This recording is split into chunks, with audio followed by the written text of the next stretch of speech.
합니다. 할렐루야, 할렐루야.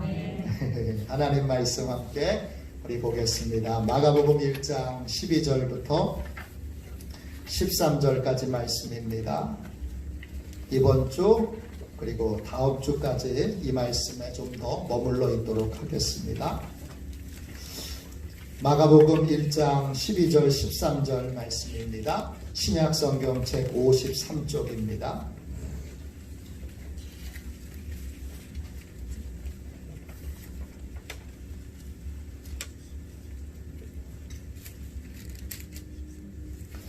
마가복음 1장 12절 13절 두 절 말씀을 우리 함께 읽도록 하겠습니다. 같이 함께 한 목소리로 읽겠습니다. 같이 읽습니다.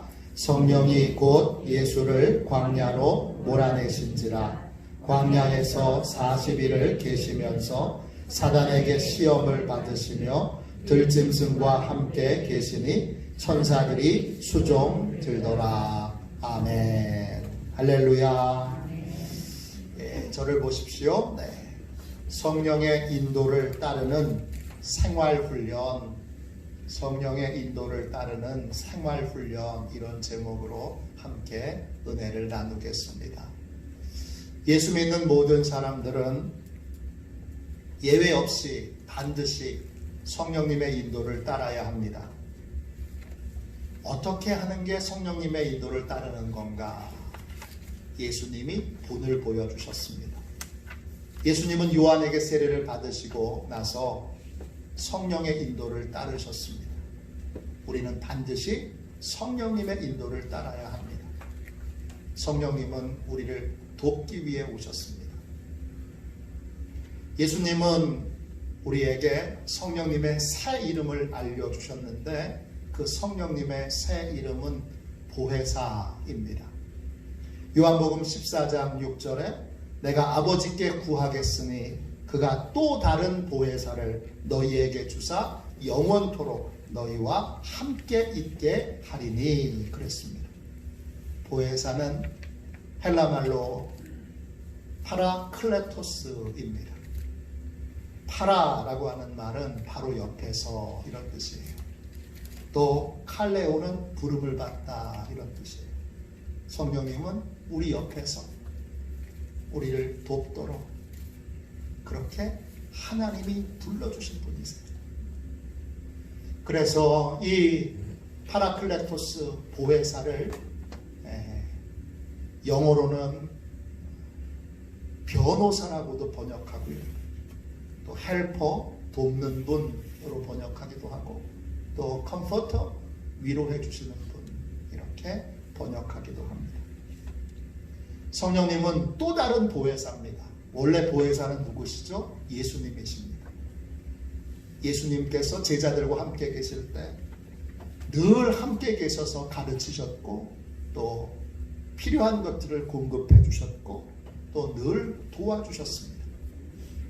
그러다가 십자가의 죽음을 앞두고 예수님을 대신하실 또 다른 보혜사를 약속해 주셨습니다. 그분이 바로 성령님이십니다.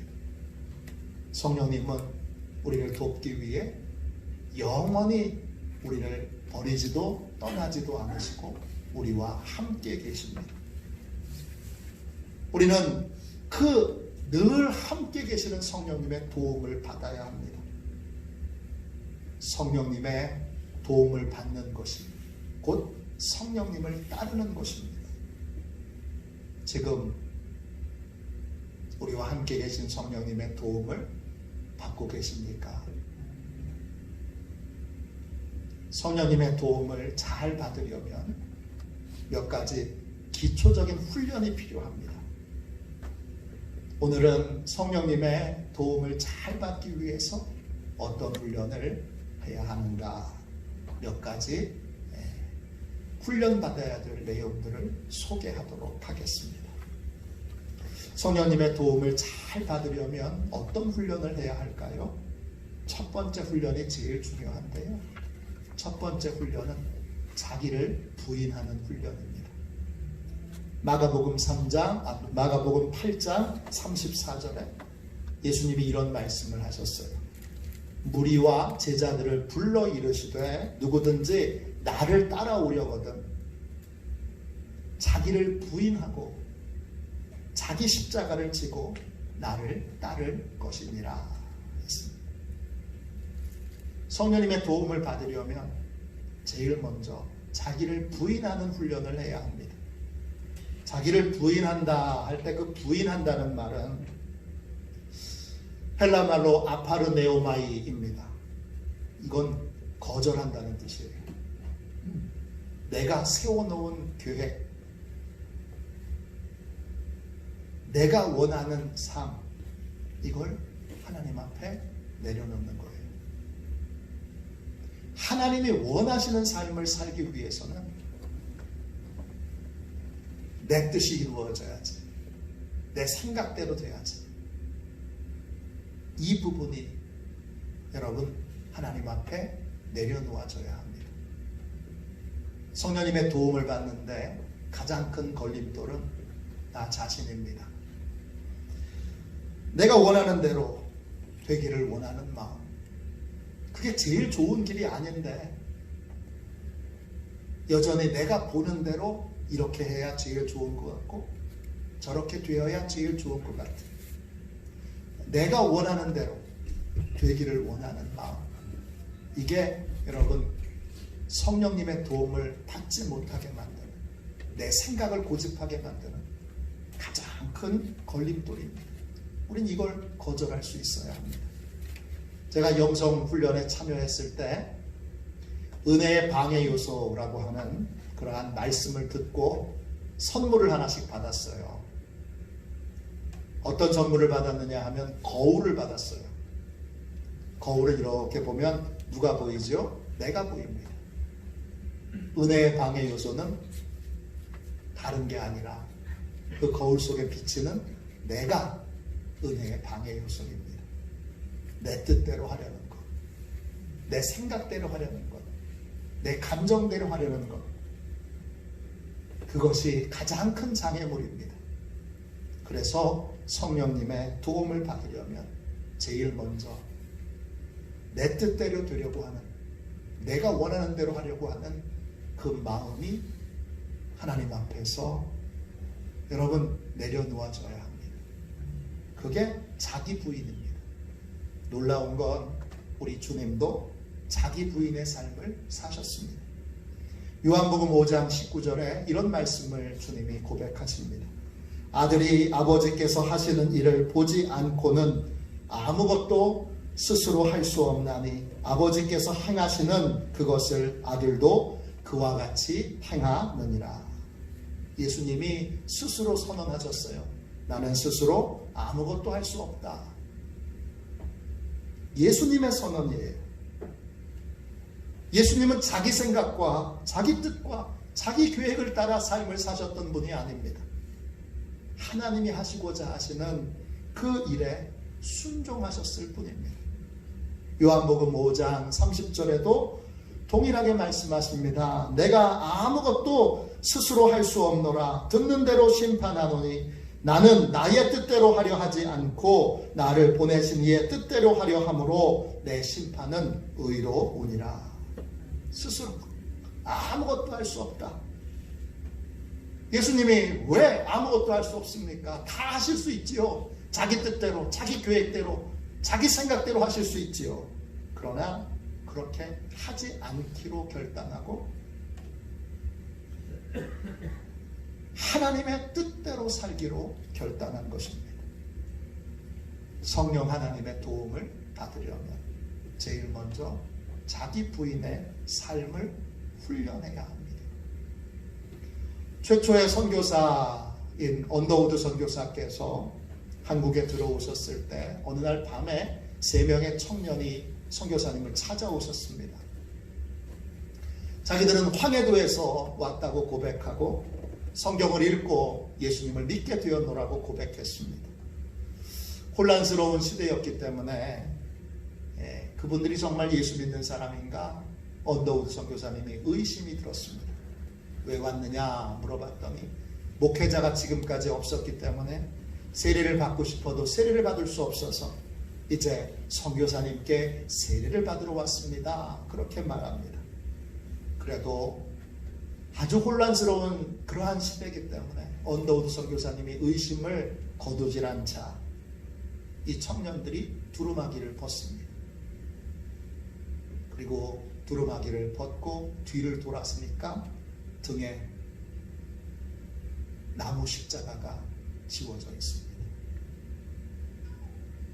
깜짝 놀란 선교사가 묻습니다. 이게 뭐냐? 청년들이 대답합니다. 성경을 읽다가 예수께서 자기 십자가를 지고 나를 따르라 하신 말씀을 읽었습니다.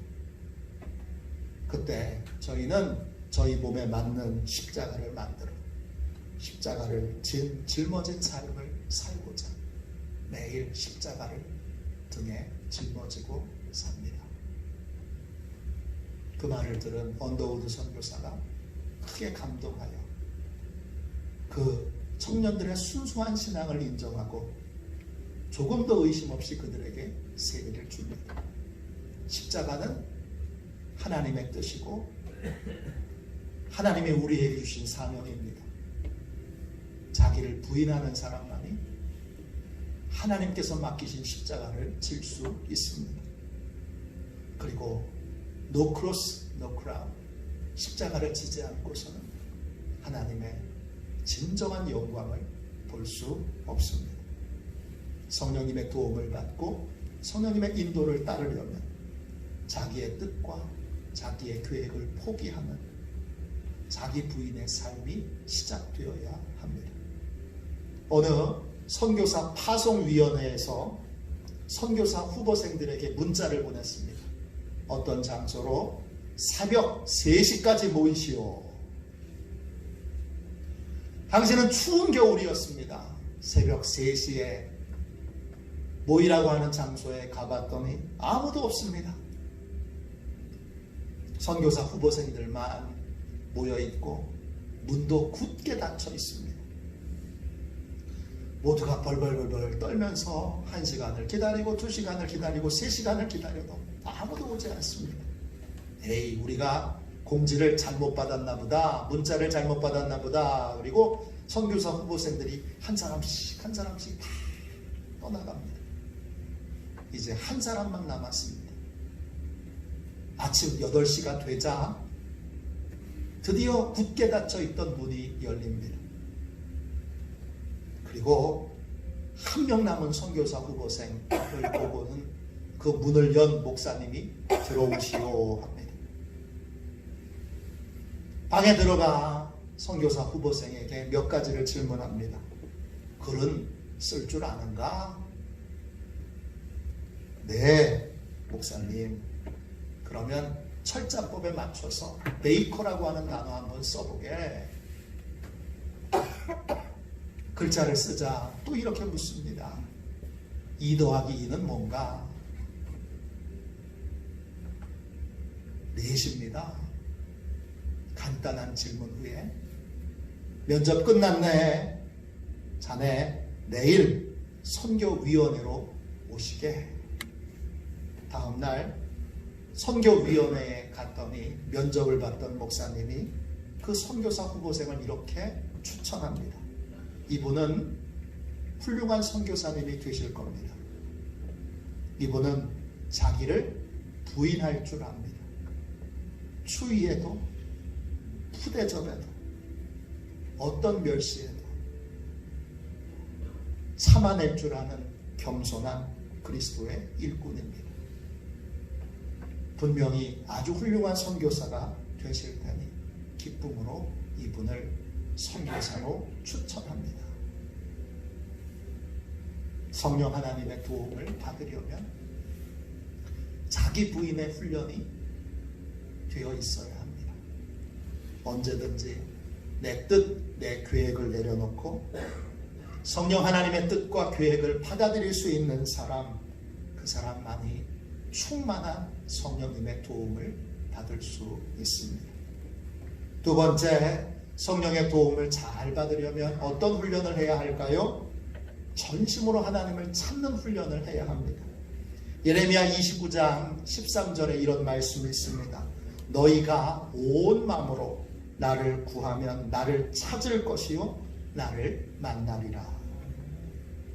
성령 하나님의 도움을 받으려면 전심으로 온 마음으로 하나님을 찾고 구해야 합니다. 적당히 하나님을 찾고 구하다가 포기해 버려서는 안 됩니다. 온 마음으로 하나님을 찾아야 합니다. 온 마음이란 어떤 것입니까? 하나님의 뜻이 확실해지고 선명해질 때까지 계속 부르짖어 기도하는 것입니다. 기도하는 것을 멈추지 않는 것입니다. 하나님의 뜻이, 하나님의 계획이 선명해질 때까지 계속 찾고 구하고 부르짖는 삶을 반복하는 것, 그게 전심으로 하나님을 찾는 것입니다. 미국의 백화점 왕이라고 불리는 페니라고 하는 분은 목사님 아들로 태어났습니다. 사업을 하다가 재정적인 큰 어려움을 겪게 됐습니다. 얼마나 어려웠는지 자살까지 시도하는, 맨 밑바닥까지 떨어집니다. 미시간주에 있는 병원에 이제 격리 수용되어 있는데 어느 날 찬송 소리를 듣고 아침에 깨어납니다. 무거운 몸을 일으켜서 찬송 소리를 따라갑니다. 병원에 있는 작은 방에서 기도회가 열리고 있었습니다. 힘없이 뒷자리에 털썩 주저앉았습니다. 기도하는 그 기도회에 참여한 사람들이 찬송을 부르는데 너 근심 걱정 말아라. 너 근심 걱정 말아라. 그 찬송을 부르는데 이 페니의 마음에 하나님께 간절히 기도하고 싶은 마음이 들었습니다. 그는 이렇게 기도합니다. 사랑의 하나님, 저는 정말 아무것도 할 수 없습니다. 저를 좀 도와주십시오. 하나님, 저는 아무것도 할 수 없습니다. 저를 좀 도와주십시오. 얼마를 기도했는지 모를 만큼 간절히 하나님께 기도를 드립니다. 기도하는 도중에 하나님이 조금씩 페니를 만지셔서 꽤 오랜 시간 동안 기도가 진행되고 기도가 맞춰졌을 때 페니는 완전히 새 사람이 되었습니다. 그는 당시를 이렇게 고백합니다. 나는 기도하는 중에 무한한 어둠 속에서 찬란한 빛으로 옮겨진 느낌입니다. 마음속에 가득했던 무거운 짐을 기도를 끝내고 방을 나왔을 때 완전히 벗겨져 새 사람이 된 것 같았습니다. 마비되고 묶여있던 제 마음에 무엇인가가 이제 해방되어 자유를 얻은 것 같았습니다. 성령님의 도움을 받으려면 온 마음으로 하나님을 찾고 하나님을 구해야 합니다. 그래야 풀리고 해결되고 치유되는 은혜를 경험할 수 있습니다. 세 번째, 성령님의 도움을 받으려면, 성령님의 도움을 잘 받으려면 어떤 훈련을 해야 할까요? 세 번째, 하나님의 음성을 듣는 훈련을 해야 합니다. 요한복음 8장 47절 말씀입니다. 하나님께 속한 자는 하나님의 말씀을 듣나니 너희가 듣지 아니함은 하나님께 속하지 아니하였음이로다 했습니다. 하나님께 속한 사람은 하나님의 말씀을 듣습니다. 성령님의 도움을 받으려면 우리는 하나님의 말씀을, 하나님의 음성을 잘 듣는 훈련을 해야 합니다. 예수님께서도 하루를 시작하시기 전에 새벽 시간에 하나님의 음성을 듣는 시간을 가지셨습니다. 누가복음 5장 16절입니다. 예수는 물러가사 한적한 곳에서 기도하십니다. 우리는 조용한 곳에서 하나님의 음성을 듣기 위해 기도의 시간을 가져야 합니다. 하루에 여러분 기도하는 시간, 하나님의 음성 듣는 시간이 확보되어야 합니다. 그때 잠잠히 귀를 기울이고 하나님 말씀해 주십시오. 이렇게 구하면 성령님께서 모든 것을 가르쳐 주시고 모든 것을 생각나게 해주신다고 약속하셨습니다. 요한복음 14장 26절입니다. 보혜사 곧 아버지께서 내 이름으로 보내실 성령 그가 너희에게 모든 것을 가르치고 내가 너희에게 말한 모든 것을 생각나게 하리라 하셨어요. 어느 목사님이 하나님의 음성을 정말 듣고 싶었습니다. 목사인데도 하나님의 음성을 못 듣는다. 이게 내내 열등감이었습니다. 기도원에 작정하고 올라가서 하나님께 금식하며 부르짖어 기도했습니다. 근데 아무리 기도해도 하나님의 음성 못 들었습니다. 목사님은 그렇게 예상했습니다. 하나님이 굵은 노인의 목소리로 중구야 이렇게 자기에게 말씀하실 줄 알았습니다. 근데 아무리 부르짖고 아무리 기도해도 아무 소리도 아무 음성도 듣지 못했습니다. 낙심하고 실망해서 집으로 돌아왔습니다. 그 후에 요한복음 말씀을 읽다가 요한복음 14장 26절 읽어드린 이 말씀에 놀라운 사실을 발견했습니다. 성령 하나님께서 생각나게 하신다고 했습니다. 소름 돋는 깨달음을 받았습니다. 그동안 하나님의 음성을 한 번도 못 들었던 것이 아니라 너무나 많은 하나님의 음성을 들었다는 걸 알게 됐습니다. 왜냐? 기도하다가 수많은 성경 말씀을 떠오르고 생각났기 때문입니다. 기도하는 도중에 말씀이 생각나기도 하고 잊고 있었던 하나님의 은혜를 다시 기억해내기도 했습니다. 또 당시에는 몰랐지만 나중에 기도하는 도중에 하나님이 깨우쳐 주신 것도 있습니다. 그 모든 것이 다 하나님의 음성을 듣는 것이라는 걸 알게 됐습니다. 하나님의 음성을 듣는 한 가지 방법에 여러분 눈이 열리자 다른 방법도 깨닫게 되었습니다. 신실한 믿음의 사람과의 대화와 상담을 통해서도 하나님이 말씀하셨습니다. 특별한 상황에 처하게 하심으로 하나님의 뜻을 깨닫게 하시는 경우도 있었습니다. 간절히 기도하다가 내적인 확신과 평안을 통해 하나님의 뜻을 깨우쳐 주신 적도 있습니다. 특별한 경우에는 환상과 꿈으로 하나님이 말씀해 주시기도 했습니다. 또 어떤 경우에는 여행을 하다가 숲속을 거닐다가 하나님의 뜻을 깨닫게 되기도 했습니다. 어떤 경우에는 특별한 기적이나 아주 특별한 경험을 통해서 하나님의 뜻을 깨닫게도 되었습니다. 하나님은 지금 말씀하십니다. 우리가 하나님의 음성을 듣기 위해 진지하게 귀를 기울인다면 우리는 다양한 방법으로 말씀하시는 하나님의 음성을 들을 수 있습니다. 피터 로드 목사님이 쓰신 하나님의 음성 듣기 Hearing God이라고 하는 책에 이런 이야기가 나옵니다. 한 청년이 로드 목사님에게 이렇게 물었습니다. 목사님 사택 뒤뜰에 18가지 종류의 귀뚜라미가 살고 있다는 거 알고 계세요? 내가 이 집에 오랫동안 살았는데 귀뚜라미 소리를 의식적으로 그렇게 들어본 적은 한 번도 없는데 이 청년은 플로리다 주립대학교에서 곤충학을 전공하고 있습니다. 이 청년은 200가지 이상의 다른 귀뚜라미 소리를 분별해낼 수 있는 훈련을 받았습니다. 그 방법으로 분별해보니 사택 뒤편에 18가지 다른 귀뚜라미가 울고 있었습니다. 지금도 여러분 하나님은 여러 가지 방법으로 18가지 귀뚜라미 소리처럼 우리에게 여러 가지 방법으로 말씀하고 계십니다. 우리가 하나님의 음성을 듣기 위해 진심으로 귀를 기울인다면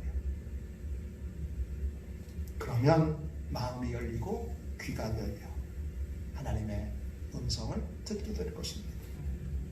그러면 실제적이고 더 구체적인 성령님의 도움을 받을 수 있게 됩니다.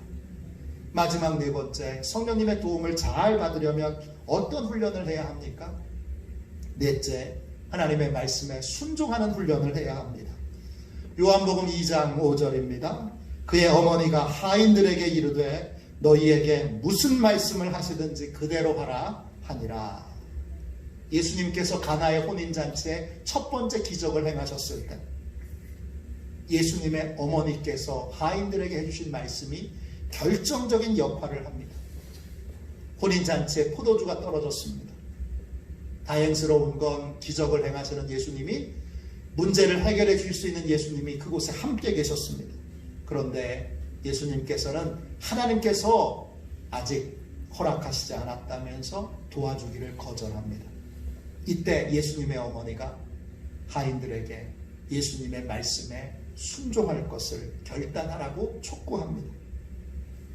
하인들이 예수님의 말씀을 듣고 그 말씀에 순종했더니, 거듭거듭 순종했더니 여러분, 물이 변하여 극상품 포도주로 바뀌는 기적이 일어나게 됐습니다. 첫 번째 기적입니다. 성령님의 도움을 받으려면 하나님의 말씀을 이해하는 것으로는 실제적인 도움을 받을 수 없습니다. 이해가 아니라 순종해야 합니다.